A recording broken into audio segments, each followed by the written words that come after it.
তো আমি যে চ্যাপ্টারটা বোঝাচ্ছি সেই চ্যাপ্টারটা হচ্ছে income from house property. Income from house property.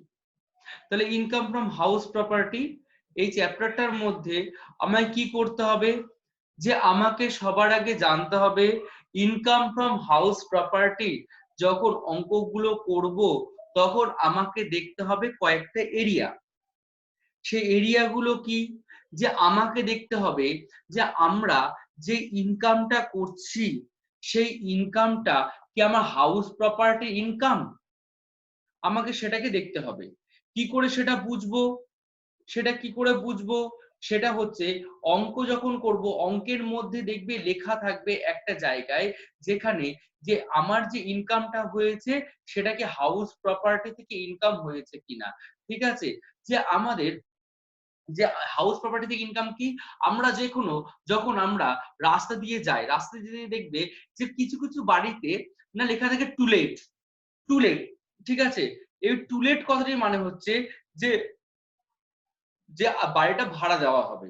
এবার ভাড়া দেওয়া, এই যে লেট, যে আমরা যে লেট ওয়ার্ডটা পেলাম, এই যে লেট ওয়ার্ডটা পেলাম, ঠিক আছে, এই যে লেট ওয়ার্ডটা পেলাম, লেট, এই লেট মানে হচ্ছে বাড়ি ভাড়া, ভাড়া দেওয়ার জন্য দেওয়া হবে। এই বাড়ি ভাড়া দেওয়া থেকে যে আমার কাছে অ্যামাউন্টটা আসে সেটাই হচ্ছে ইনকাম ফ্রম হাউস প্রপার্টির হেডে আমাদেরকে বসবে।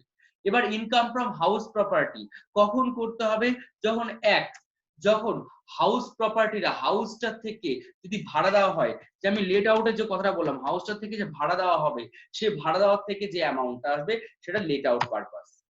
2, আমি বাড়িটা যদি আমি কোনো বিজনেস পারপাসে ভাড়া দিই, বিজনেস পারপাসে যদি ভাড়া দিই সেখান থেকেও যদি টাকা আসে সেটা হচ্ছে income to be trade as house property income. ঠিক আছে, আচ্ছা, এবার এই জিনিসগুলোর ক্ষেত্রে হচ্ছে আসবে। ঠিক আছে, 3, মনে রাখতে হবে আমি যদি 12 বছরের ঊর্ধ্বে যদি আমি যদি 12 বছরের ঊর্ধ্বে যদি আমি বাড়ি কাউকে ভাড়া দিয়ে রেখে দিই তাহলে কিন্তু 12 বছরের পর আমার কিন্তু সেই বাড়িটার উপর থেকে অধিকার কি হবে, অনেক সময় চলে যাবে। সেই জন্য এখনকার দিনে কি হয় যে বাড়িটার অনেক সময় ডিড চেঞ্জ করে নেয় মাঝে মাঝে, যে যখন ভাড়া দেয় তখন ডিড চেঞ্জ মানে 1 বছর 2 বছর পর ডিড চেঞ্জ করে নেয়। পরপর যদি একটা ভাড়াটিয়া যদি 12 বছর মানে টেনেন্ট টেনেন্ট মানে বাড়ির ভাড়াটিয়া, ঠিক আছে, সে যদি সে যদি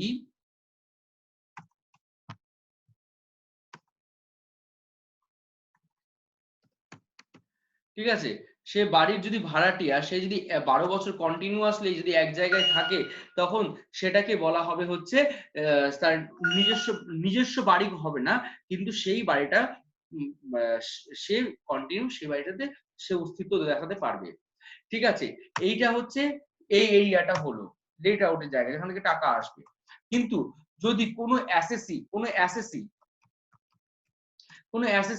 অর্থাৎ যে বাড়ির যে ভাড়া নির্ধারণ করছে, ঠিক আছে, যে বাড়ির ভাড়া নির্ধারণ করছে, ঠিক আছে, বাড়ির যে নির্ধারণ করছে সে যদি নিজের বাড়িতে নিজে থাকে তাহলে সেখান থেকে নিজের বাড়িতে নিজে যদি থাকে সেটাও যদি লোন পাওয়া যায়, যদি লোনের কোনো একটা অংশ সে অংশটা কিন্তু একটা ছাড় পাবে। 2 রকম ভাবে সে ছাড় পাবে, যদি মনে রাখবে যে লোনের এই ছাড়ের একটা গল্প আছে, ঠিক আছে, সেই গল্পটা আমি পরে আসছি, ইন্টারেস্টে ছাড় পাবে, সেই ছাড়ের গল্পটা আমি আসছি একটু পরে। ঠিক আছে, আচ্ছা, তারপরে নেক্সট হচ্ছে যে যদি নিজের বাড়িতে নিজে যদি বিজনেস খাটাই তাহলে সেটা কিন্তু হাউস প্রপার্টি হেডে ইনকামটা আসবে না, সেটা বিজনেস প্রফেশনের হেডে ইনকামটা চলে যাবে।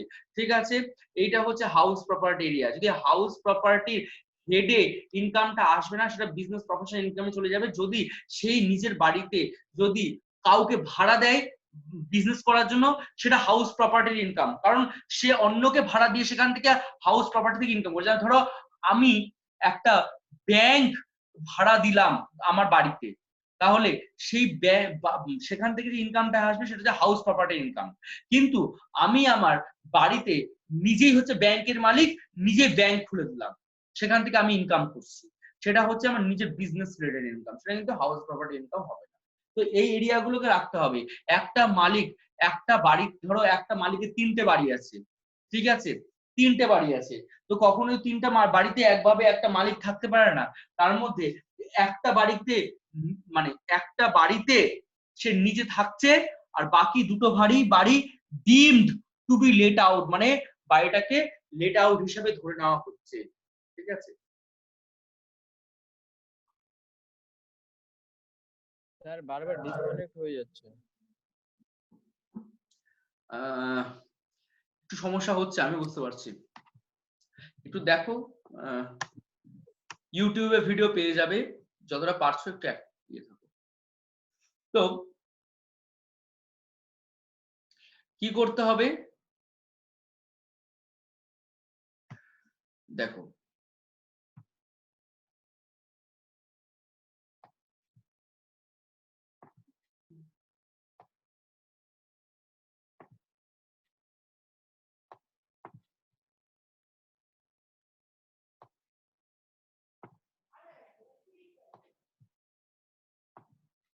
এরকম খাতায় 4টে কলাম টানো,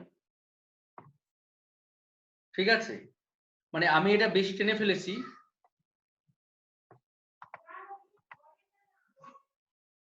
4টে কলাম টানো। ওপরে লিখবে, এটা একটু বড় হবে, এরকম বড় হবে, ঠিক আছে, ওপরে লিখবে computation of income from house property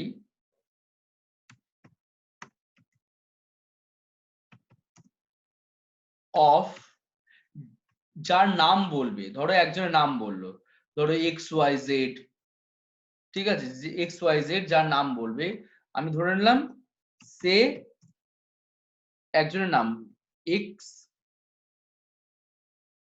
রয়, ঠিক আছে, এক্স রয়, সে এক্স রয়, ঠিক আছে, ধরে নিলাম অফ সে এক্স রয়, কমা দিয়ে রেসিডেন্ট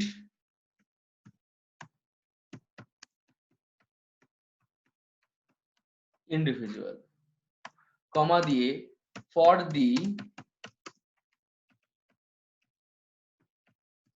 অ্যাসেসমেন্ট ইয়ার 2000, তোমাদের হবে 2020-21, ঠিক আছে, রিলেটিং টু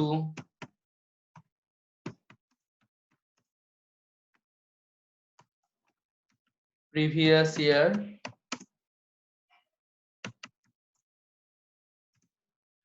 2019-20, 2019-20, তো এটা লিখতে হবে। অনেক সময় এখানে অনেক বইয়ে পার্টিকুলার লেখা থাকে, পার্টিকুলার না লিখলেও কোনো ব্যাপার না, শুধু এখানে amount rupees,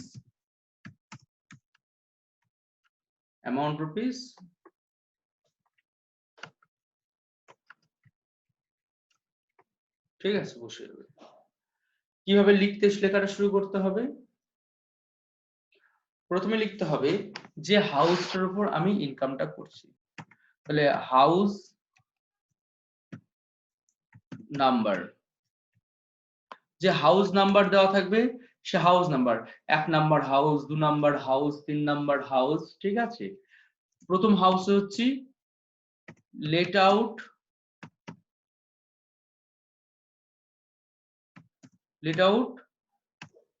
for resident,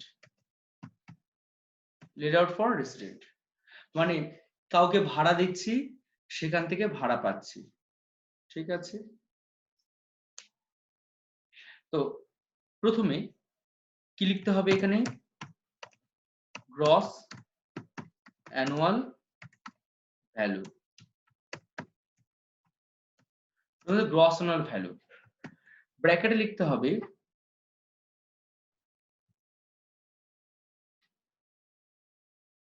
gross annual value, ব্র্যাকেটে লিখতে হবে স্যার এটা কি আমরা অঙ্ক করছি না এটা ফর্মুলাটা লিখছি? এটা ফর্মুলাটা আমরা লিখছি, এটা অঙ্ক করছি না, আমরা ফর্মুলাটা লিখছি, ঠিক আছে।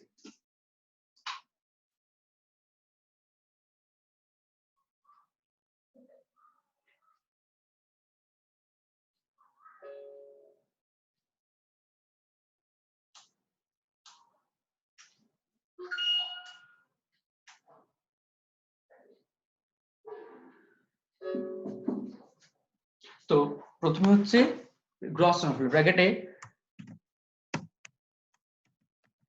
Higher of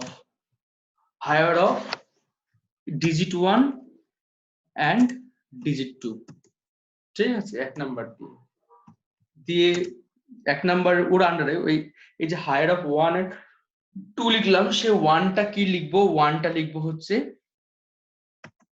lower of A and B. এই যে এ আর বি লিখলাম, এবার সেই এ দিয়ে লিখবো হচ্ছে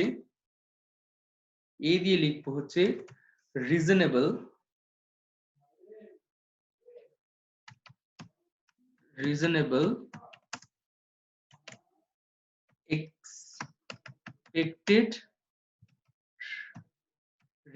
এক্সপেক্টেড রেন্ট, ঠিক আছে। ব্র্যাকেটে লিখবো higher of Roman 1 and Roman 2, ঠিক আছে। তো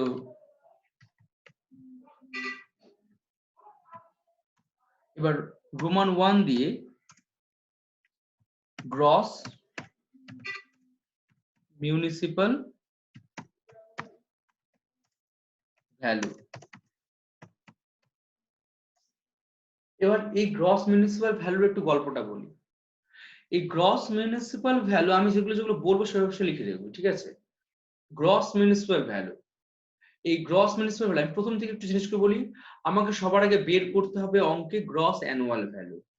গ্রস অ্যানুয়াল ভ্যালু কিভাবে বের করব না, 1 আর 2 আগে বের করতে হবে। এই দুটোর মধ্যে যেটা হায়ার সেটা হচ্ছে আমার গ্রস অ্যানুয়াল ভ্যালু। 1 এর আন্ডারে আসবে হচ্ছে lower of A and B.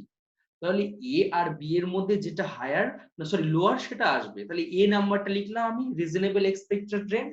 Reasonable expected rent মানে কি, যে আমার মানে আমাদের রিজনেবল মানে কি, আমাদের স্বাভাবিকভাবে যে জিনিসটার চাহিদা, আমাদের যে রেন্ট সেটার অনুযায়ী আমাদের দুটোর মধ্যে এটা হায়ার হবে। কি কি হায়ার হবে? এক number gross municipal value. Gross municipal value কি করে বের করতে হয়, যে আমাদের মিউনিসিপালিটির একটা ভ্যালু থাকে, যে আমি যে বাড়িটায় ভাড়া থাকছি সেই বাড়িটার একটা এক্সপেক্টেড রেন্ট থাকবে যে মিউনিসিপালিটি থেকে, যে হ্যাঁ ভাই এই বাড়িটার ভাড়া এটা, ঠিক আছে। সেটা মেইনলি গ্রসে বের করতে হয়, ঠিক আছে। অনেক সময় গ্রসে বের করার জায়গাটা কি, যে আমি একটু নিচে একটু লিখে দিচ্ছি যে গ্রসে বের করার জায়গাটা কি। যখন কোনো সময় ধরো কোনো বইয়ে দেওয়া থাকলো যে নেট মিউনিসিপাল ভ্যালু ধরো বইয়ে দেওয়া থাকলো, ঠিক আছে। বইয়ে দেওয়া থাকলো নেট মিউনিসিপাল ভ্যালু রুপিস 54,000 টাকা, ঠিক আছে। আমি জাস্ট বুঝিয়ে দিচ্ছি 54,000 টাকা। তো আমার কিন্তু এর ক্ষেত্রে আমি যখন এটা করব তখন এর ক্ষেত্রে কিন্তু আমাকে কিন্তু গ্রসটাই লিখতে হবে, গ্রস মিউনিসিপাল ভ্যালুটাই কিন্তু লিখতে হবে। নেটটা কিন্তু লেখা যাবে না, নেটটা কিন্তু কোনো সময় লেখা যাবে না। তাই সব অঙ্কের ক্ষেত্রে দেখবে শুধু মিউনিসিপাল ভ্যালু দেওয়া থাকবে, সব অঙ্কের ক্ষেত্রে শুধু মিউনিসিপাল ভ্যালু দেওয়া থাকবে। কিন্তু মিউনিসিপাল ভ্যালু যেটা বইয়ে দেওয়া থাকবে সেটাই ডিরেক্ট লিখে দেবে, কোনো ব্যাপার না। কিন্তু এই চারটি জায়গার ক্ষেত্রে মাস্ট বি আমাকে গ্রস মিউনিসিপাল ভ্যালুটা বের করে লিখতে হবে। কোন কোন জায়গা? কলকাতা, ঠিক আছে, চেন্নাই, মুম্বাই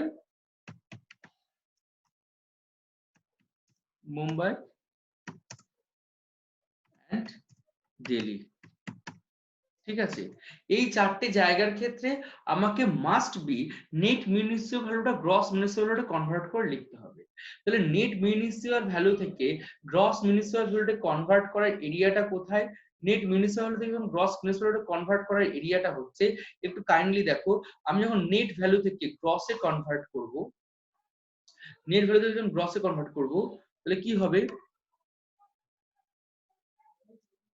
দেখো, তাহলে যখনই যদি নেট মিউনিসিপাল ভ্যালু যদি বইয়ে দেওয়া থাকে, আমি গ্রস মিউনিসিপাল মানে এইটা তোমরা অঙ্কের মধ্যে লিখবে না, আমি অঙ্কের মধ্যে লিখিয়ে দেখাচ্ছি। মিউনিসিপাল ভ্যালুতে কনভার্ট করব কিভাবে, যে ৫৪,০০০ টাকাকে, যদি ৫৪,০০০ টাকাকে 10/10 দিয়ে যদি গুণ করি, তাহলে আমার সেটা যে ভ্যালুটা বেরিয়ে আসবে সেই ভ্যালুটা হচ্ছে আমার গ্রস মিউনিসিপাল ভ্যালু। অর্থাৎ অর্থাৎ আমার কলকাতা, চেন্নাই, মুম্বাই, দিল্লি এই ৪টি জায়গার ক্ষেত্রে যখনই আমার যদি কোনো সময় নেট মিউনিসিপাল ভ্যালু দেওয়া থাকে, তাহলে আমাকে গ্রস মিউনিসিপাল ভ্যালু কনভার্ট করতে হবে কিভাবে, যে 10/9 দিয়ে গুণ করে আমাকে কনভার্ট করতে হবে। ঠিক আছে, 10/9 দিয়ে আমাকে গুণ করতে হবে। মাথায় লিখে রাখো, যখনই মানে নেট থেকে গ্রসে কনভার্ট করা জায়গাটা হচ্ছে, আমাকে 10/9 দিয়ে আমাকে গুণ করতে হবে। ঠিক আছে, 10/9 দিয়ে গুণ করতে হবে। ঠিক আছে, এটা মাথায় রাখবে। আর এই ক্ষেত্রে শহর না থাকলে অন্য কোনো বাকিগুলোতে নরমালি ওটাই লিখতে হবে যেটা থাকবে। হ্যাঁ, আর যদি কলকাতা, চেন্নাই, মুম্বাই না থাকে, তাহলে বাকি কেসগুলোর ক্ষেত্রে আমার দেখবা গ্রসও দেওয়া থাকবে না, নেটও দেওয়া থাকবে না, শুধু লিখবে দেখো মিউনিসিপাল ভ্যালু। শুধু এই কথাটা লিখে দেবো, মিউনিসিপাল ভ্যালু ৫৪,০০০ টাকা অনায়াসে বসে যাবে। শুধু কলকাতা, চেন্নাই, মুম্বাই, দিল্লির ক্ষেত্রে কেসটা হবে। ঠিক আছে, বোঝা গেল? আচ্ছা, এবারে তাই আমাকে এই যে এই জায়গাটা সবসময় গ্রস মিউনিসিপাল ভ্যালুটা লিখতে হবে। ঠিক আছে, আচ্ছা, এবার দ্বিতীয় পয়েন্ট।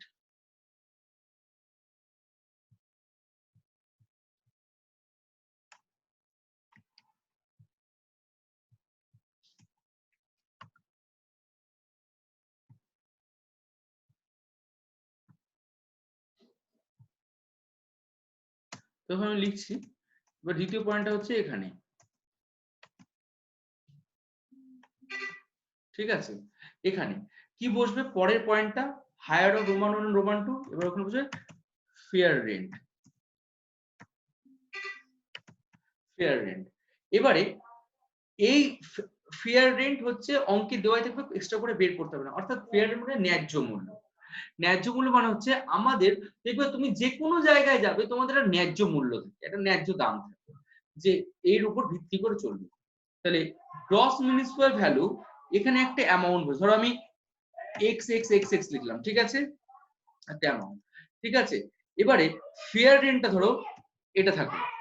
ঠিক আছে, এবারে এই দুটোর মধ্যে হায়ার ভ্যালু কোনটা সেটা আমাকে লিখতে হবে। ঠিক আছে, এই দুটোর মধ্যে হায়ার কোনটা সেটা আমাকে আগে লিখতে হবে। এই দুটোর মধ্যে দেখা গেলো আমার হায়ার বেরোলো হচ্ছে এটা।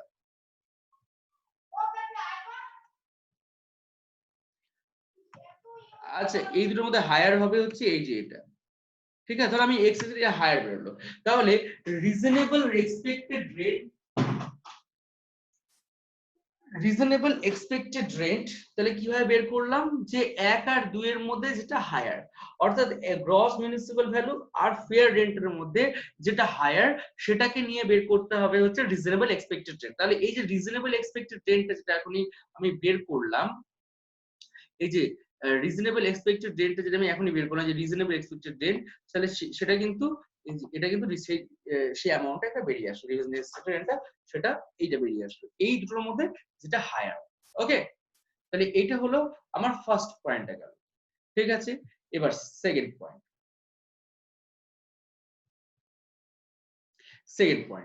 সেকেন্ড পয়েন্টটা কি, ধরো এবার এ নাম্বার পয়েন্টটা গেল, এবার B number point. B number পয়েন্টে কি কি হবে, বি নাম্বার পয়েন্টটা বসবে হচ্ছে এটা, যে standard rent as per rent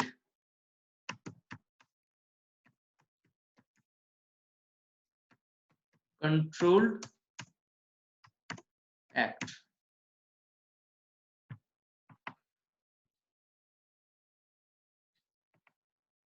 as per একটু গন্ডগোল হয়েছে, as per rent control act, ঠিক আছে, as per rent control act, অর্থাৎ বাড়ির মালিকের সাথে বাড়ির ভাড়াটিয়ার ঝামেলা লেগে গেল, কোনো রকম ভাবে অশান্তি হয়ে গেল। তাহলে এবার কোন রকম ভাবে অশান্তি হওয়ার পর কি হলো, ধরো আমি একটু এখানে একটু অঙ্ক দিয়ে বোঝাচ্ছি জায়গাটা। এখানে ধরো আমি লিখলাম 60,000 টাকা, ঠিক আছে, আমি একটু অঙ্ক দিয়ে বোঝাই তাহলে জিনিসটা বুঝতে পারবে। 50,000 টাকা ধরলাম, তাহলে হায়ার গেল হচ্ছে এখানে 60,000 টাকা, ঠিক আছে, এটার ব্যাপারটা বলছি, ঠিক আছে। এবার স্ট্যান্ডার্ড রেট কন্ট্রাক্ট মানে হচ্ছে যে ধরো বাড়ির মালিকের সাথে বাড়ির ভাড়াটিয়ার ঝামেলা লেগে গেল, এবার সে কোর্টে গিয়ে কেস করে দিল, তারপরে কোর্ট থেকে ঠিক করলো এইবারে বাড়ির যে ভাড়া, সে ভাড়াটা এখন রেন্ট কন্ট্রোল বোর্ড নেবে, বাড়ির যে ভাড়াটা সেটা রেন্ট কন্ট্রোল বোর্ড নেবে, এবং সেই টাকাটা কি করবে, ভাড়াটিয়া সবার আগে কোর্টে গিয়ে রেখে আসবে অ্যামাউন্টটা, তারপর বাড়ির মালিক গিয়ে সেটাকে কালেক্ট করবে। এটা হচ্ছে rent as per rent control act অনুযায়ী, ঠিক আছে। তাহলে কত টাকা ধরে নিলাম, আমার standard rent as per rent control act ধরে নিলাম, আমার বাড়ির মালিকের সাথে ভাড়াটিয়ার সাথে ঝামেলা হয়ে ঠিক হলো যে আমি 1 বছরে 58,000 টাকা হচ্ছে ঠিক হলো, যে এই ভ্যালুটা হচ্ছে আমরা এক্সচেঞ্জ করব সারা বছরে, 1 বছরে 58,000 টাকা আমি ধরে নিলাম, ঠিক আছে। তাহলে এইবারে তোমরাই বলো যে এই দুটোর মধ্যে লোয়ার ভ্যালু কোনটা আছে, অবশ্যই আমি দেখতে পাচ্ছি 58,000 টাকা। তাহলে কেন কি করে বের করলাম, দেখো এখানে এ আর বি, লোয়ার অফ এ আর বি, আমি কি বলেছিলাম যে মানে এই lower of A and B, তাহলে এ আর বি, তাহলে এ বেরোলো, এটা হচ্ছে এ, ঠিক আছে, আর এটা হচ্ছে এ আর এটা হচ্ছে বি, এদের মধ্যে লোয়ার কে আছে, 58,000 টাকা লোয়ার, ঠিক আছে, সেটাই বেরিয়ে চলে আসলো, ঠিক আছে। আচ্ছা, নেক্সট, যদি কোনো অঙ্কে, যদি কোনো অঙ্কে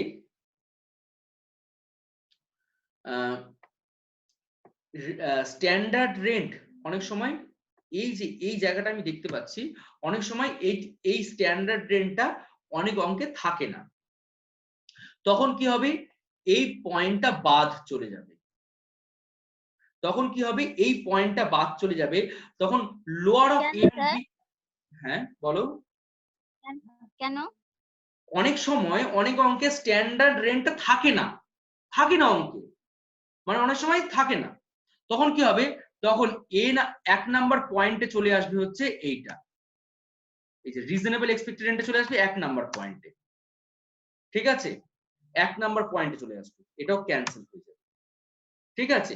যদি না থাকে রিজনেবল এক্সপেক্টেড রেন্টটা, তখন 1 নাম্বার পয়েন্টে চলে আসবে, ঠিক আছে, তখন এটা এরকম ভাবে বেরিয়ে যাবে, ঠিক আছে। যদি যদি কোন সময় স্ট্যান্ডার্ড রেন্টটা as per rent control act যদি অঙ্কে না দেওয়া থাকে, তাহলে 1 নাম্বার পয়েন্টে রিজনেবল এক্সপেক্টেড রেন্টটা ঢুকে যাবে, এটা লিখে রাখো, ঠিক আছে, যদি না থাকে। আর যদি স্ট্যান্ডার্ড রেন্ট থাকে তাহলে জিনিসটা যেরকম ভাবে ছিল এরকম ভাবে চলে আসবে, ঠিক আছে।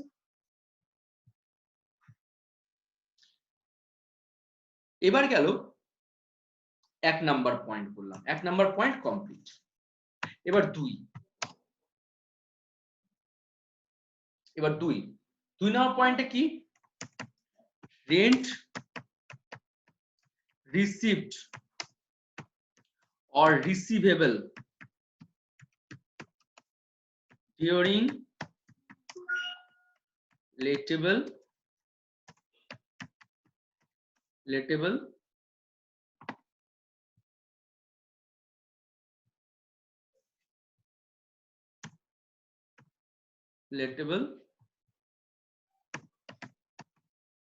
period, ঠিক আছে। তাহলে রেন্ট রিসিভড অর রিসিভেবল, এই রেন্ট রিসিভড আর রিসিভেবল এর আগে লিখে দিতে পারো একটা actual rent received or receivable during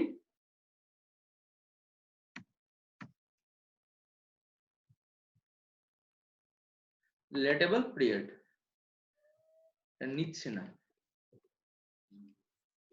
letable period इसलिए এইভাবে লিখতে হবে, ঠিক আছে? লেটেবল পিরিয়ড।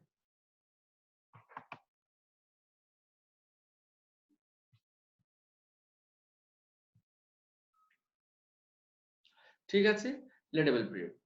তাহলে এখানে কি লিখতে হবে? এখানে লিখতে হবে annual rent, annual rent receipt. ধরো সেই লোকটা অ্যানুয়ালি রেন্ট রিসিপ্ট করছে, ধরো প্রত্যেক মাসে ধরো 5,000 টাকা করে, সে 5,000 না, ধরো 5,500 টাকা করে সে রেন্ট দিচ্ছে। তাহলে 12 মাসের হিসাবে কত হবে সেটাকে লিখতে হবে। ধরে নিচ্ছে, একটা অঙ্ক ধরে নিচ্ছে। তাহলে অ্যামাউন্টটা কত হবে? সেই অ্যামাউন্টটা বসবে হচ্ছে সবার আগে এখানে, ঠিক আছে?